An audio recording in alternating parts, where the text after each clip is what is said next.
નમસ્કાર, mid day news સાથે હું છું હેમાંગીની. સમાચારની શરૂઆતમાં એક નજર આજના મુખ્ય સમાચાર પર. 7મા પગાર પંચની ભલામણોને કેન્દ્રીય કેબિનેટની મંજૂરી. 1 જાન્યુઆરી 2016ની અસરથી અમલ. રાષ્ટ્રીય ખનીજ ઉત્ખનન નીતિને પણ આપી લીલી ઝંડી. સંસદનું ચોમાસું સત્ર મળશે 18 જુલાઈથી 12 ઓગસ્ટ દરમિયાન.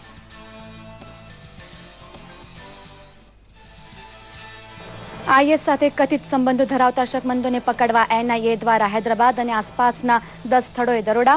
11ની ધરપકડ. શસ્ત્રો, વિસ્ફોટકો, રોકડા નાણાં પણ કરાયા જપ્ત.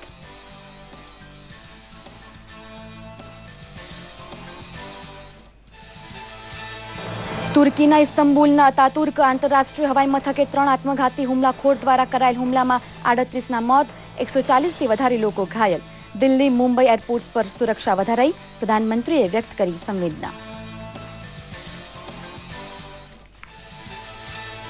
ગુજરાતના યુવાધનને પેરામિલિટરી ફોર્સ, પોલીસ, હોમગાર્ડ્સમાં રોજગાર અવસર આપવા બીએસએફનો સ્કિલ ડેવલપમેન્ટ પ્રોગ્રામ. સરહદી જિલ્લાના 1000 જેટલા ઉમેદવારોને 50-50ની બેચમાં 30 દિવસ સુધી ગાંધીનગર, દાંતીવાડા, ભુજ, ગાંધીધામમાં બીએસએફની માળખાકીય સુવિધાઓના વિનિયોગ દ્વારા અપાશે તાલીમ. વેરાવળ ફિશરીઝ કોલેજની યશકલગીમાં એક વધુ પીંછું. મોલિક્યુલર બાયોલોજી ટેકનિકની સહાયથી ડીએનએ બારકોડિંગ દ્વારા 84 પ્રકારની માછલીઓની પ્રજાતિ શોધી રાષ્ટ્રીય કક્ષાએ આપ્યું મહત્વપૂર્ણ યોગદાન.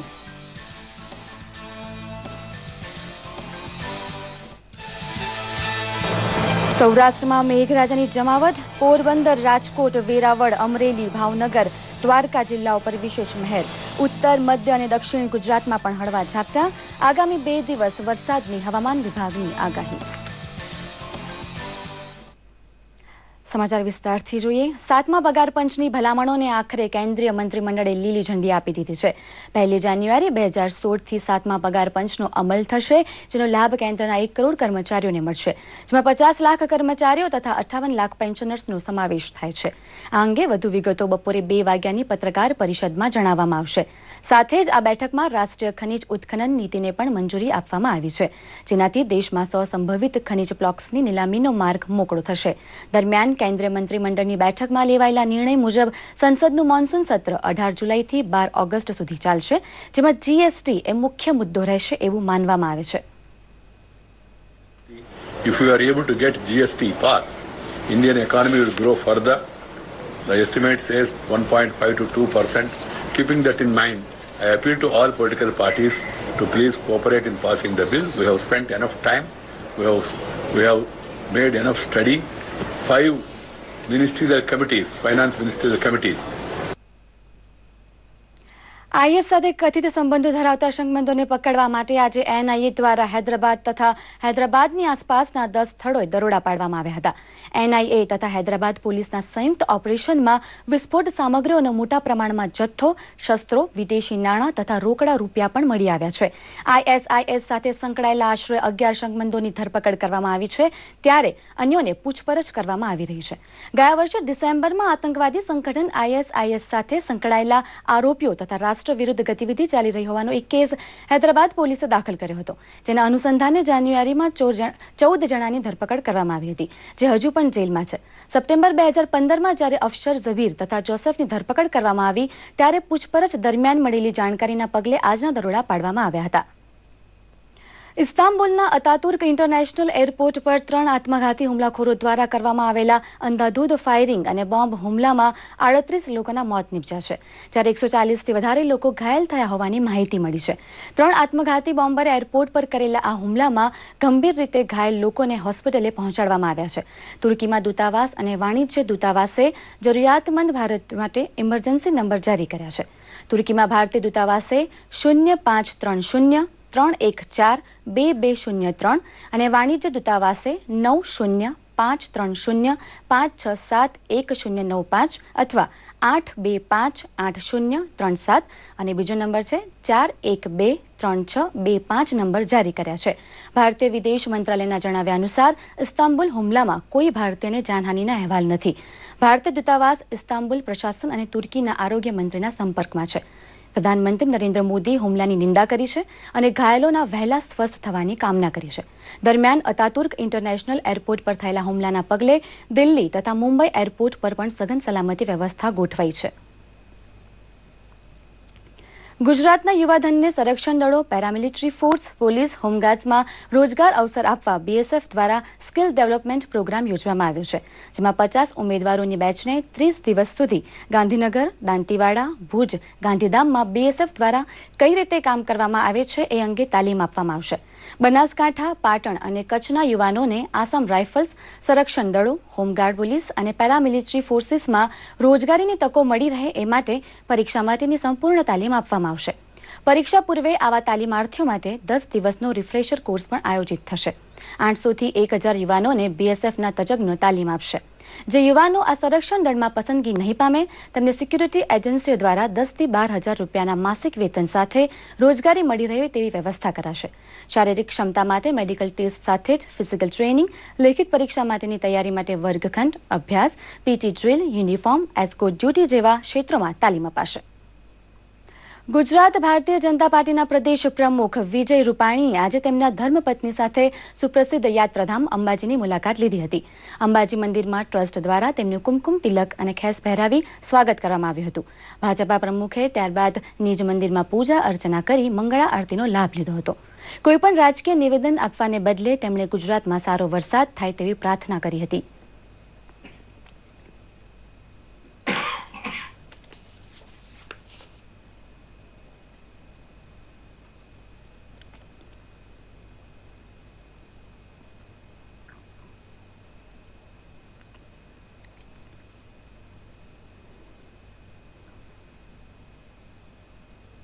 માં અંબાની કૃપા સમગ્ર ગુજરાત 6 કરોડની જનતા ઉપર વરસે.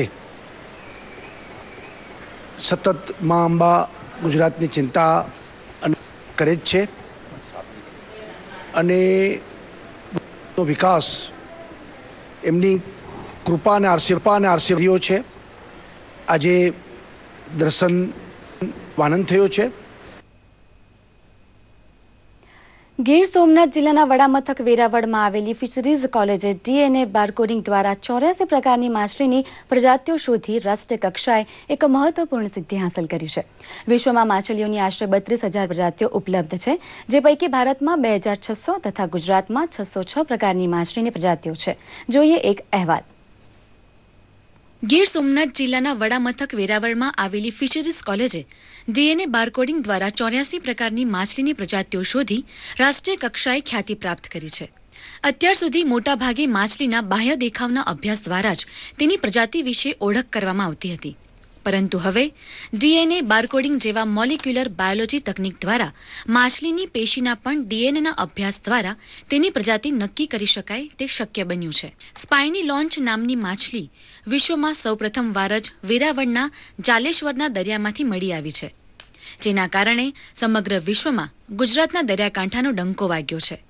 અમે અત્યાર સુધીમાં વેરાવળના દરિયામાંથી 84 પ્રકારની વિવિધ પ્રજાતિઓ, દરિયાઈ માછલીની વિવિધ પ્રજાતિઓ અત્યાર સુધીમાં અમે પ્રસ્થાપિત કરેલી છે કે આપણા દરિયામાં આટલા પ્રકારની દરિયાઈ પ્રજાતિઓ જોવા મળે છે.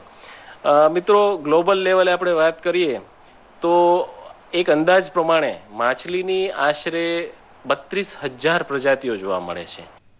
ગુજરાત સરકાર દ્વારા આ માછલીની પ્રજાતિનો વધુ અભ્યાસનો પ્રોજેક્ટ વેરાવળની ફિશરીઝ કોલેજને આપવામાં આવ્યો છે, જે મુજબ ગુજરાત રાજ્યના સમગ્ર દરિયાઈ પટ્ટી પર જોવા મળતી દરિયાઈ માછલીઓની વિવિધ પ્રજાતિઓની ડીએનએ બારકોડિંગ તકનીક દ્વારા ઓળખ કરવામાં આવશે અને તેને લગતા અન્ય મહત્વપૂર્ણ સંશોધન પણ કરવામાં આવશે.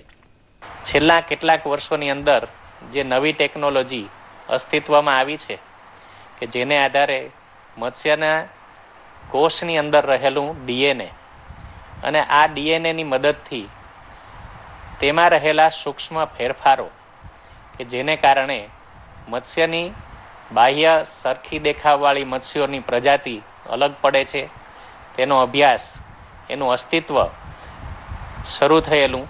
ડીએનએ બારકોડિંગ એટલે માછલીના શરીરમાં રહેલા કોષોમાં કર્ણાભસૂત્રો આવેલા હોય છે, જે કોષને જરૂરી શક્તિ આપે છે. એમાં રહેલા ડીએનએ કે જે માઇટોકોન્ડ્રિયલ ડીએનએ તરીકે ઓળખાય છે, તેમાંથી સાયટોક્રોમ ઓક્સિડેઝ નામનું 658 બીપી લંબાઈ ધરાવતું જેનિન અલગ પાડવામાં આવે છે, જેને બારકોડ ઓફ લાઈફ ડેટાબેઝમાં સરખાવીને માછલીની ચોક્કસ પ્રજાતિ જાણી શકાય છે. ડીએનએ બારકોડિંગ તકનીક દ્વારા માછલીઓ કયા પ્રકારની છે તે જાણી શકાશે. ઉપરાંત વિવિધ સંશોધનો અને માળખાકીય સુવિધાઓ તથા પર્યાવરણની જાળવણી અર્થે સરકાર દ્વારા નવી નીતિ વિકસાવવામાં આ સંશોધન મહત્વનું સાબિત થશે. દૂરદર્શન સમાચાર માટે વેરાવળથી ભાસ્કર વૈદનો રિપોર્ટ. સૌરાષ્ટ્ર પંથકમાં છેલ્લા 4 દિવસથી મેઘરાજાએ જમાવટ કરી છે. ગઈકાલે ઉનામાં 2 કલાકમાં 2 ઇંચ પાણી વરસ્યું હતું અને જૂનાગઢ પંથકમાં ધીમી ધારે 1 ઇંચ વરસાદ વરસ્યો હતો. ગોંડલ પંથકમાં પણ છૂટોછવાયો વરસાદ થયો હતો. સાંજે સુરેન્દ્રનગર વઢવાણમાં વાવાઝોડા સાથે વરસાદ તૂટી પડ્યો હતો. અમરેલીના લાઠી અને ગારિયાધાર પંથકમાં પણ ધોધમાર વરસાદ થયો હતો. અમદાવાદમાં પણ મોડી સાંજે ઘણા વિસ્તારોમાં વરસાદી ઝાપટા તથા ઠંડક પ્રસરી હતી.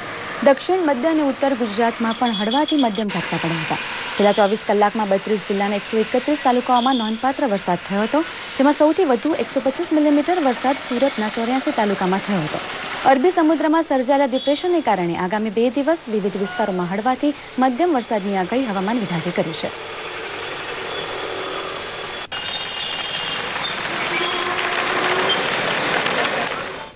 અમરેલી જિલ્લાના ગીર વિસ્તારના ખાંભા, ધારી અને અન્ય વિસ્તારોમાં મુશળધાર વરસાદ પડવાથી લોકોને ગરમીથી રાહત મળી હતી. ધોધમાર વરસાદ વરસવાને કારણે જંગલમાં રહેતા પ્રાણીઓએ પણ રાહતનો શ્વાસ લીધો છે. તો જંગલમાં વસવાટ કરતા માલધારી સમાજમાં પણ ખુશીની લહેરો છવાઈ ગઈ હતી. જંગલના અંતરિયાળ વિસ્તારમાં અને ગરમીમાં ત્રાહિમામ પોકારી ગયેલા સાવજ સહિતના અન્ય પ્રાણીઓ જે અત્યાર સુધી પાણી વગર ટળવળતા હતા તેમને પાણી પ્રાપ્ત થયું છે. સમગ્ર જંગલ વિસ્તારમાં હરિયાળી છવાતા આહલાદક વાતાવરણ જોવા મળી રહ્યું છે.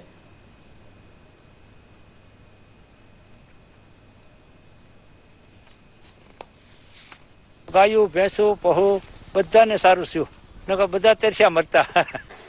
તુલસીધામ તીર્થધામમાં આ ગરવી ગીરમાં આજે 2 દિવસથી મેઘરાજાના પધરામણી થવાથી આ ગીરમાં પશુ પક્ષી, પંખીઓ અને વન્યજીવોને ખોરાકનો અને પાણીનો સવાલ હળવો થયો છે.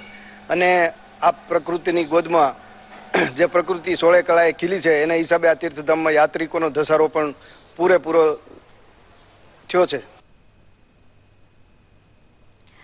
કહેવત છે કે જરૂરિયાત જ આવિષ્કારની જનની છે. કંઈક એવું જ કરી બતાવ્યું રાજકોટના એન્જિનિયરિંગ વિદ્યાર્થીઓએ. આ વિદ્યાર્થીઓએ બનાવી છે હવાથી ચાલતી કાર. માત્ર 6 મહિનામાં બનેલી આ કાર માટે ખર્ચ થયો છે માત્ર 15,000 રૂપિયા. આવો જાણીએ કેવી રીતે થયો આ આવિષ્કાર. કહેવત છે કે હિંમતે મરદા તો મદદે ખુદા. દિલમાં કંઈ કરી છૂટવાની લગન હોય તો શું શક્ય નથી. આવો જ એક માનવામાં ન આવે એવો આવિષ્કાર થયો છે રાજકોટમાં. રાજકોટના ઇજનેરી વિદ્યાર્થીઓએ પોતાના અભ્યાસક્રમના પ્રોજેક્ટ હેઠળ હવાથી ચાલતી કાર બનાવી છે. આ 4 વિદ્યાર્થીઓએ પહેલા તમામ ડેટા એકત્ર કર્યા, ત્યારબાદ બાઇકનું 4 સ્ટ્રોક એન્જિન લીધું અને તેને મોડિફાય કરી 2 સ્ટ્રોકમાં પરિવર્તિત કર્યું. કાર માટે જોઈતા ભાગો જૂના લગાવ્યા, માત્ર એક સેફટી ટેન્ક નવી લગાવી અને હવાના દબાણથી કાર થઈ દોડતી. ન કોઈ જાતનું ઈંધણ, ન કોઈ અવાજનું પ્રદૂષણ.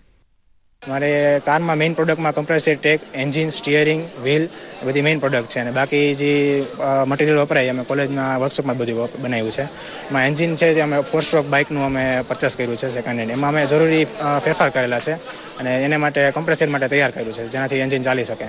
ત્યારબાદ કમ્પ્રેસ ટેન્ક આવે છે જે પ્રેશર મુજબ આપણે બ્લાસ્ટ થવાના ચાન્સ રહે છે એમાં, એટલે અમે એને નવી બહાર બનાવડાવી છે, તૈયાર કરેલી છે. એમાં પ્રેશર મુજબ આપણે એર ભરી શકીએ છીએ. રાજકોટની દર્શન કોલેજના મિકેનિકલ એન્જિનિયરિંગ વિભાગના વિદ્યાર્થીઓએ ઇનોવેટિવ આઈડિયા પર પ્રોજેક્ટ બનાવવાના એસાઇનમેન્ટને એક પડકાર રૂપે લીધું અને હવાથી ચાલતી કાર બનાવવાનો નિર્ણય કર્યો. નાના નાના કેમ્પસ કે કંપનીઓમાં એક જગ્યાએથી બીજી જગ્યાએ જવાનો આ સરળ ઉપાય અજમાવી શકાય એવો છે. ઇનોવેટિવ મતલબ નવા આઈડિયા સાથે નવી સોસાયટીમાં કંઈક હેલ્પફુલ થાય એવો. તો એ પ્રોજેક્ટના ભાગરૂપે એ લોકોએ કમ્પ્રેસ્ડ એર વ્હીકલ મતલબ 1 કે 2 પર્સન બેસી શકે અને કમ્પ્રેસ્ડ એરનો ઉપયોગ કરીને એ સાધન બનાવ્યું છે, જેની અંદર થોડી માઇનર ક્રેન્કશાફ્ટમાં ડિઝાઇન કરી છે અને કમ્પ્રેસર ટેન્ક લગાવી છે. નવો વિચાર અને યોગ્ય માર્ગદર્શન દ્વારા ચરિતાર્થ થયેલી આ શોધને પેટન્ટ હેઠળ રજીસ્ટર કરાવવા પર કોલેજ ગંભીરતાથી વિચારી રહી છે. જો કે મોટા વાહનો અને લાંબા અંતર માટે આ પ્રકારની કાર કેટલી ઉપયોગી નીવડી શકે એ આશંકા વચ્ચે પણ આ નવી પહેલને આવકારવી જ રહી. દૂરદર્શન સમાચાર માટે રાજકોટથી મહેન્દ્રસિંહ જાડેજાનો અહેવાલ. આ સાથે જ આ બુલેટિન અહીં સમાપ્ત કરીએ છીએ. નમસ્કાર.